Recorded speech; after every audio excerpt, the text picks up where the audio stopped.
علم لنا إنك أنت علام الغيوب.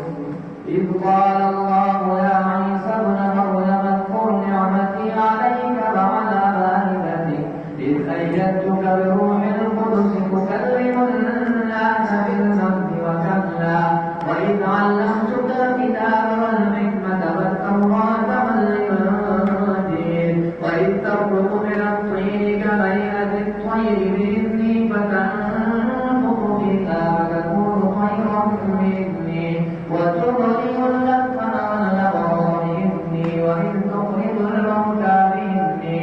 وإذ كفرت بني إسرائيل عنك إذ جئتهم بالبينات فقال الذين كفروا منهم إن هذا